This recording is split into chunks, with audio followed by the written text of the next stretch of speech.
Hello everyone, welcome again in my YouTube channel dear Guruji Ashish sir. तो आप सब कैसे हैं? उम्मीद है सभी घर में बहुत अच्छे होंगे। तो आइए क्लास 8 के इस first chapter crop production and management के सीरीज में हम नेक्स्ट वीडियो लेकर के आपके सामने हैं। आपने इससे पहले का हमारा वीडियो जरूर देखा होगा। अगर आपने नहीं देखा है तो नीचे डिस्क्रिप्शन में दिए गए लिंक में जाकर के आप हमारे प्रीवियस वीडियोस देख सकते हैं। इससे आपको हमारा आज का वीडियो समझने में काफी मदद मिलेगी। अगर आप चैनल पर नए हैं तो लाइक और सब्सक्राइब करना ना भूलें।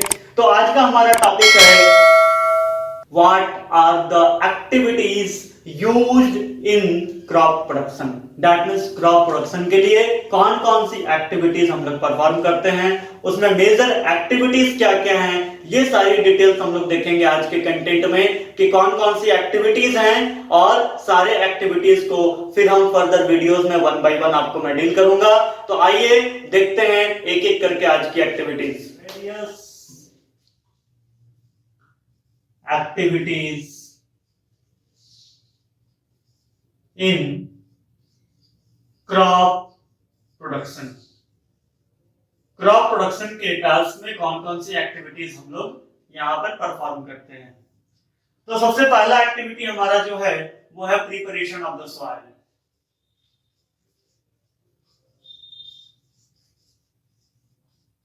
सेकेंड एक्टिविटी हमारे पास जो है वो है sowing.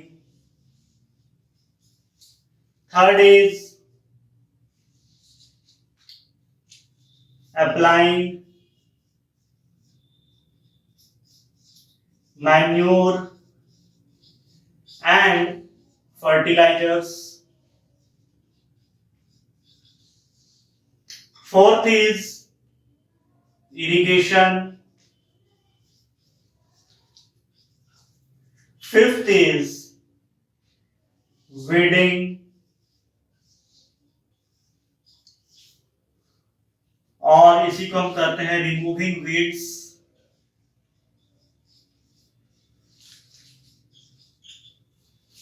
Sixth is harvesting and seventh is storage. ये कंप्लीट स्टेप्स हैं। इन सारे स्टेप्स को हम लोग वन बाय वन डील करेंगे। तो सबसे फर्स्ट स्टेप है हमारा प्रिपरेशन ऑफ द सॉइल।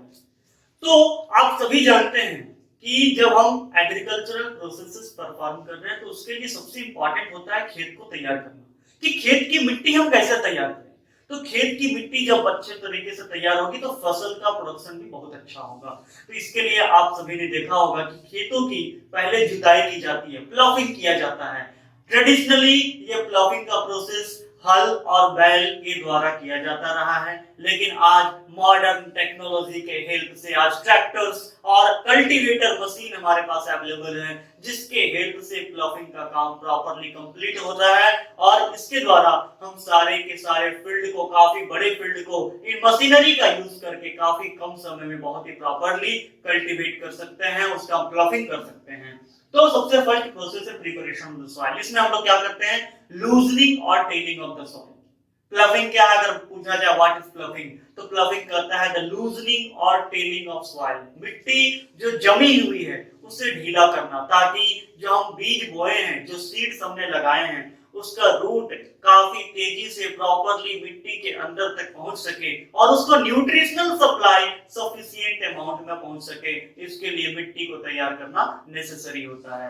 तो ये हमारा फर्स्ट स्टेप है प्रिपरेशन ऑफ द सॉइल। तो फर्स्ट स्टेप हमारा प्लफिंग। प्लफिंग क्या है? तो प्लफिंग कहता है द प्रोसेस ऑफ लूजनिंग और टेलिंग ऑफ सॉइल। सॉइल को लूज करना, ढीला करने का जो मेथड है, इसे हम प्लफिंग कहते हैं। इट इज डन बाय प्लॉव, हो और कल्टीवेटर। अलग अलग एरियाज में, अलग अलग जगहों में ट्रेडिशनली हमारे प्लफ के द्वारा, जिसे हम हिंदी में हल कहते हैं, तो हल के द्वारा, फॉरेन कंट्रीज में इसे हो के द्वारा, और मॉडर्न टेक्नोलॉजी में कल्टीवेटर, जो ट्रैक्टेड कल्टीवेटर होता है, ट्रैक्टर से चलने वाला कल्टीवेटर होता है, उस ट्रैक्टर रन्ड कल्टीवेटर के माध्यम से मिट्टी को लूज करने का काम किया जाता है। इस प्रोसेस को हम प्लॉविंग और टीलिंग करते हैं। ये प्रिपरेशन ऑफ द सॉइल का फर्स्ट स्टेप है। ये बहुत ही इंपॉर्टेंट है, जो कि सॉइल में एयर की प्रॉपर सप्लाई को प्रोवाइड करता है, जिससे सॉइल का ऑक्सीडेशन कंप्लीट होता है, सॉइल की फर्टिलिटी पावर इंक्रीज होती है, उसमें ह्यूमस धीरे धीरे इंक्रीज करता है, न्यूट्रिएंट्स का सप्लाई बढ़ता है और ये बहुत ही ज्यादा यूजफुल होता है। सॉइल के अंदर वाटर लॉगिंग कैपेसिटी को इंक्रीज करने में भी ये काफी ज्यादा हेल्पफुल होता है। साथ ही आप यहाँ देख सकते हैं प्लव का एक सिंपल डायग्राम है। अलग अलग एरियाज में यूज किए जाने वाले प्लव अलग अलग मॉडल्स के हो सकते हैं, जिसमें एक आपको दिखाया गया है। ये जो मेन एक लंबा रॉड होता है जो ट्रेडिशनल हम लोग हाल इस्तेमाल करते आ रहे हैं, उसका ये मेन लंबा रॉड को हम प्लव शाफ्ट कहते हैं। नीचे के कॉर्नर में हमारा एक आयरन का स्ट्रिप, लोहे का स्ट्रिप लगा रहता है, बिल्कुल कॉर्नर की तरह बना हुआ, जो मिट्टी को खोदता हुआ, मिट्टी को ढीला करता हुआ आगे बढ़ता चला जाता है। इस कॉर्नर को, इस पार्ट को हम प्लव शेयर कहते हैं और जिसे पकड़ करके इसे कंट्रोल किया जाता है, इसे हम हैंडल कहते हैं। और इसके आगे दो पार्ट में दोनों साइड से एडिशनली जो इस्तेमाल होते आ रहा है, तो उसमें बैल बांध दिया जाता था और बैल के द्वारा, ऑक्स के द्वारा इसे ड्राइव करते हुए हल को चलाया जाता था। तो ये प्लव का एक सैंपल मॉडल है जो आप फिगर में देख सकते हैं। इस तरह के और डिफरेंट मॉडल्स के प्लव कंट्री के अलग अलग एरियाज में यूज होते आए हैं। अब आइए देखते हैं हमारा नेक्स्ट मेथड, जो कि हमारा एक्टिविटी बहुत ही इंपॉर्टेंट एक्टिविटी है क्रॉप प्रोडक्शन के फील्ड में। वो इंपॉर्टेंट एक्टिविटी है सोविंग। Sowing means what? इसे हिंदी में कहते हैं बुआई। दैट मींस बीज को बोना, सीड को प्लांट्स के डेवलपमेंट के लिए सॉइल में बोने का जो मेथड है, इसे हम कहते हैं sowing. The process of putting good quality seeds into the soil is known as sowing. अब इस प्रोसेस के लिए सबसे पहला जो टास्क होता है वो होता है अच्छे क्वालिटी के सीड्स को छांटना। इसके लिए जो हमारे फार्मर्स होते हैं वो क्या करते हैं कि सारे के सारे सीड्स जो उन्होंने लाए हैं उसे पानी से भरे हुए किसी बड़े बकेट में या बड़े टब में डाल देते हैं और टब में डाल करके उसे सोकिंग के लिए छोड़ देते हैं। आफ्टर फ्यू मिनट्स जो सीड अच्छे क्वालिटी का होता है वो बॉटम में सिंक कर जाता है, वो उसके अंदर बैठ जाता है। और जो खोखला सीड्स होता है, जो लाइट वेट सीड्स होता है, जो ब्लैंक है, जो गुड नहीं है, जो खराब सीड्स है, वो पानी के सरफेस पे फ्लोट करना शुरू कर देते हैं और उस फ्लोटिंग सीड्स को फार्मर्स छांट कर अलग कर देते हैं और गुड क्वालिटी सीड्स जो बॉटम में सिंक किया उसे निकालकर और फिर खेतों में बो दिया जाता है। इस प्रोसेस को हम सॉविंग करते हैं। अब खेतों में बोने का मेथड्स अलग अलग है। अलग अलग प्लांट्स की खेती के लिए, अलग अलग क्रॉप्स के लिए अलग अलग मेथड्स का इस्तेमाल किया जाता है। हर क्रॉप के लिए सेम मेथड का यूज हम नहीं कर सकते हैं। फॉर एग्जांपल सबसे पहला जो मेथड हमारे पास है वो है ट्रांसप्लांटेशन मेथड। ट्रांसप्लांटेशन मेथड क्या है? तो ट्रांसप्लांटेशन मेथड में आप बेसिकली देखे होंगे धान की खेती होते हुए, धान की खेती के लिए धान के बीजों का एक बंच, एक गुच्छा एक जगह पे बो दिया जाता है और जब वो छोटे छोटे प्लांट्स के रूप में ग्रो कर जाते हैं, जिनका साइज वेरी स्मॉल साइज में वो ग्रो कर जाते हैं, उसके बाद उनका पूरा का पूरा बंच निकाल करके और उसमें से एक एक प्लांट अलग करके एक सफिशिएंट डिस्टेंस में वन बाय वन बो दिया जाता है। ये सफिशिएंट डिस्टेंस में प्लांट्स के बोने की जो टेक्निक है, इस टेक्निक को हम कहते हैं ट्रांसप्लांटेशन मेथड। बेसिकली धान और धान जैसे मोटे अनाज की खेती के लिए इस मेथड का इस्तेमाल किया जाता है। आपने भी सराउंडिंग में ये मेथड्स को होते हुए देखा होगा। सेकेंड मेथड जो है वो है ब्रॉडकास्टिंग मेथड। ब्रॉडकास्टिंग मींस छींट देना। आप देखे होंगे कि किसान खेतों में अक्सर कई तरह के सीड्स को ऐसे छींट कर और छोड़ देते हैं, वो धीरे धीरे मिट्टी में दब जाता है, उसे बाद में लेबल कर दिया जाता है और उससे नए प्लांट्स उग जाते हैं। तो जिस बीज को इस तरह से कॉमनली छींट दिया जाता है और छींट करके उसे उगाया जाता है, तो सीड के छींट कर ब्रॉडकास्ट करके बोने की जो टेक्निक है, इस टेक्निक को हम कहते हैं broadcasting method. And third method is seed drill method. ये एक मॉडर्न मेथड है। आजकल जो भी कल्टीवेटर्स हैं, जो ट्रैक्टर्स हैं, ट्रैक्टर्स के पीछे एक लेवलर लगे होते हैं। लेवलर में एक बड़ा पीस होता है, हमारे प्लेट के जैसा वो पीस होता है, या किसी लकड़ी का प्लेट होता है या लोहे का प्लेट होता है। कल्टीवेटिंग होती है, कल्टीवेटिंग के बाद उसमें इस तरह का एक फनेल शेप का सीड ड्रिल डिवाइस लगा होता है, जिसमें एक आदमी ऊपर से सीड डालता जाता है और इसके फनेल का जो मुंह होता है वो इतना छोटा होता है कि एक बार में आइदर 1 और 2 सीड्स ही गिरेंगे, उससे ज्यादा सीड्स नहीं गिरेंगे। और उस कल्टीवेटर को नॉर्मल स्पीड में चलाया जाता है और पीछे से सीड गिराते चले जाते हैं। एक लाइन से ये सीड ड्रिल के द्वारा बीज एक लाइन से खेतों में गिरते चले जाते हैं और उस ट्रैक्टर के पीछे लगा हुआ कनेक्टेड जो लेवलर है, वो लेवलर जो प्लेट होता है वो पीछे से मिट्टी को लेवल करता हुआ चला जाता है और इस तरीके से बीज मिट्टी के अंदर छिप जाते हैं और फिर उनका आगे का फर्दर ग्रोथ हो पाता है। तो इस मेथड से जब सोविंग की जाती है तो इस मेथड को हम कहते हैं सीड ड्रिल मेथड। तो आई थिंक आप लोगों को ये तीनों मेथड समझ में आ गई होगी। मेथड्स ऑफ सोविंग क्या क्या है? Transplantation method, broadcasting method and seed drill. तो हमारा देखते हैं नेक्स्ट स्टेप। नेक्स्ट स्टेप है अप्लाइंग मैन्योर एंड फर्टिलाइजर। अब ये मैन्योर क्या है और फर्टिलाइजर क्या है, ये हमारे लिए बहुत इंपॉर्टेंट है।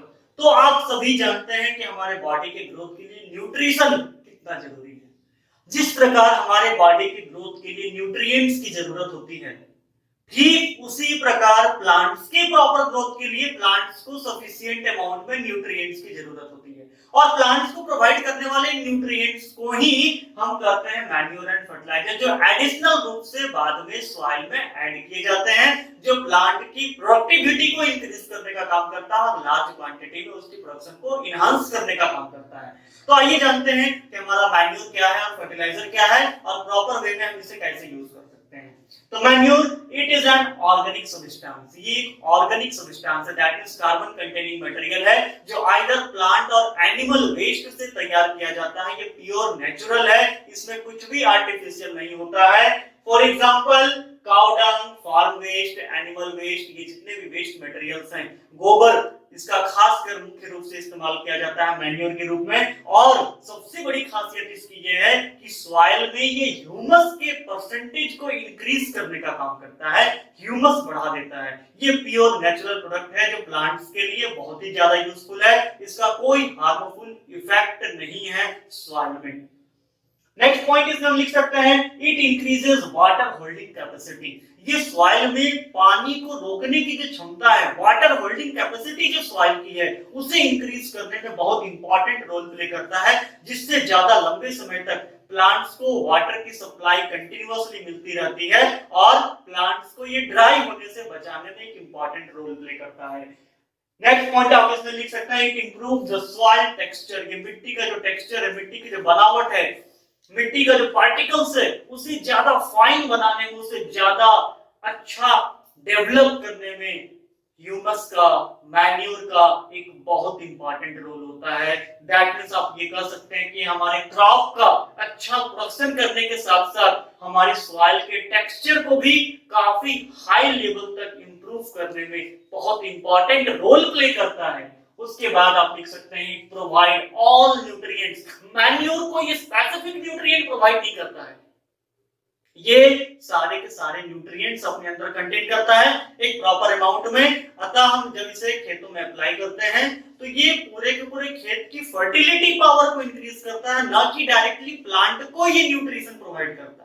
ये समझने की चीज है, जिस तरह से आप खाना खाते हैं और आप जो फूड ले रहे हैं, ये डाइजेस्ट होने के बाद आपके बॉडी में सफिशिएंट अमाउंट में सारे न्यूट्रिएंट्स को सप्लाई करता है। जबकि आप कोई प्रोटीन और विटामिन की टैबलेट लेते हैं तो एक खास प्रोटीन और विटामिन ही आपके बॉडी को देने का काम करता है। तो ये मैन्योर जो है वो आपके द्वारा लिया गया फूड है जो आपके बॉडी में कंप्लीट न्यूट्रिशनल सप्लाई को निश्चित करता है, उसे प्रोवाइड करने का काम करता है। और इट अप्लाइज बिफोर सोविंग। ये खेतों में फसल की बुआई से पहले मिट्टी में मिलाया जाता है, सॉइल के प्रिपरेशन के समय ही इसे मिला दिया जाता है, जिससे सॉइल की फर्टिलिटी पावर इंक्रीज हो जाती है। अब आते हैं फर्टिलाइजर। फर्टिलाइजर क्या है? तो ये कंप्लीटली एक आर्टिफिशियल प्रोडक्ट है, ये मैन मेड प्रोडक्ट है जो फैक्ट्रीज में तैयार किया जाता है। It is inorganic substance which is made in factories. For example आप देख सकते हैं urea, ammonium phosphate, ammonium nitrate और इस तरह के मल्टीपल, एक नहीं कई सारे मल्टीपल फर्टिलाइजर्स आज मार्केट में अवेलेबल हैं जो अलग अलग एरियाज में, अलग अलग खेतों में यूज किए जाते हैं। फर्टिलाइजर यूज करने से पहले कुछ सावधानियां हमें रखनी बहुत जरूरी है। सावधानी नंबर 1, जब भी आप फर्टिलाइजर यूज कर रहे हैं तो फर्टिलाइजर बिना सॉइल टेस्ट किए यूज न करें। सबसे पहले सॉइल को टेस्ट करना जरूरी होता है कि हमारे सॉइल में कौन कौन से न्यूट्रिएंट्स अवेलेबल हैं और किस न्यूट्रिएंट्स की कमी है। जिस न्यूट्रिएंट की कमी है सॉइल में पार्टिकुलर वही फर्टिलाइजर प्रोवाइड करना सॉइल के लिए हेल्पफुल होता है। इसके लिए कई सारे गवर्नमेंट और प्राइवेट सॉइल टेस्टिंग लैब्स अलग अलग डिस्ट्रिक्ट में बने हुए हैं। वहां पर आप अपने सॉइल का, खेतों की मिट्टी का सैंपल ले जाकर के ये टेस्ट करवा सकते हैं कि आपके सॉइल में कौन सा न्यूट्रिएंट है और कौन से न्यूट्रिएंट उसमें ऐड करने की जरूरत है। उसके बाद आप इसमें पॉइंट देख सकते हैं, it does not increase the water holding capacity. जैसा कि हमने देखा कि मैन्योर जो है सॉइल में वाटर होल्डिंग कैपेसिटी इंक्रीज करने का काम करता है, पानी को ज्यादा देर तक वो ब्लॉक करता है। बट फर्टिलाइजर वाटर को बहुत ज्यादा देर तक ब्लॉक करने का काम नहीं कर सकता है। ये एक न्यूट्रिशन केवल डायरेक्टली प्लांट को प्रोवाइड करता है, इसका सॉइल में डायरेक्टली और इनडायरेक्टली कोई यूज और इफेक्ट दिखाई नहीं पड़ता है। ये डायरेक्टली प्लांट के द्वारा एब्जॉर्ब किया जाता है। नेक्स्ट पॉइंट आप इसमें ऐड कर सकते हैं, it does not improve the soil texture. Manure soil के टेक्सचर को इंप्रूव करता है, बट फर्टिलाइजर सॉइल की बनावट, सॉइल की फाइन पार्टिकल्स और सॉइल के टेक्सचर को इंप्रूव करने में कोई रोल प्ले नहीं करता, उसका कोई यूज नहीं है वहां पे। नेक्स्ट पॉइंट आप इसमें ऐड कर सकते हैं, प्रोवाइड स्पेसिफिक न्यूट्रिएंट्स। जैसा कि हमने देखा मैन्योर में सारे न्यूट्रिएंट्स कंटेन करते हैं, बट फर्टिलाइजर हमारा कुछ स्पेसिफिक न्यूट्रिएंट ही कंटेन करता है।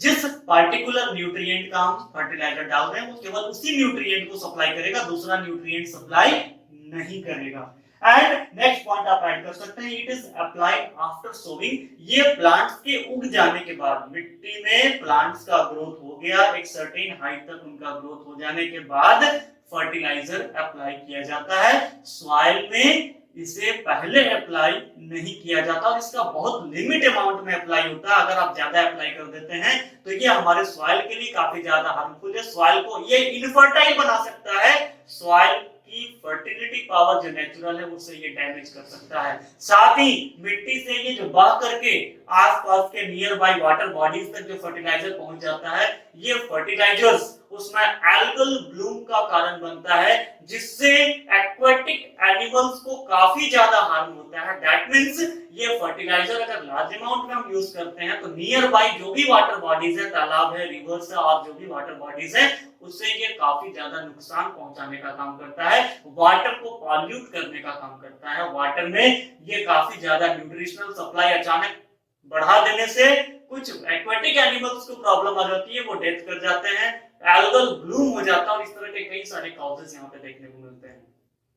इनडायरेक्ट वे में आप बहुत ही सिंपल तरीके से आप ऐसा समझ सकते हैं कि मैन्योर प्योर नेचुरल प्रोडक्ट है जो हमारे फूड की तरह है, फर्टिलाइजर एक मेडिसिन की तरह है, एनर्जी गिविंग टैबलेट की तरह है। जिस तरह से आप एक प्रोटीन की टैबलेट लेते हैं, एक प्रोटीन का कैप्सूल लेते हैं, विटामिन की कैप्सूल्स लेते हैं, कैल्शियम की कैप्सूल्स लेते हैं और अलग अलग न्यूट्रिएंट की कैप्सूल लेते हैं, वो पार्टिकुलर न्यूट्रिएंट ही आपके बॉडी को प्रोवाइड किया जाता है। इन द सेम वे समझ लो ये प्लांट को दिया जाने वाला एक स्पेशल न्यूट्रिशनल कैप्सूल है जो प्लांट के द्वारा एब्सॉर्ब किया जाता है, जबकि मैन्योर उसका कंप्लीट फूड सप्लीमेंट है, कंप्लीट न्यूट्रिशन प्रोवाइड करता है। मैन्योर हमारे लिए ज्यादा हेल्पफुल है, बट उसकी प्रोडक्टिविटी रेट फर्टिलाइजर के कंपेयर में थोड़ी कम है, इसलिए आज फर्टिलाइजर का यूज काफी लार्ज स्केल में यूज हो रहा है। अतः हमें इसका यूज करना चाहिए, बट एक लिमिटेड अमाउंट में और सॉइल टेस्टिंग के बाद, तब ये हमारे लिए बेनिफिशियल है। Okay, thank you for watching my video. अगर आप चैनल पे नए हैं तो हमारे वीडियो को लाइक और सब्सक्राइब करना ना भूलें। Okay, thank you.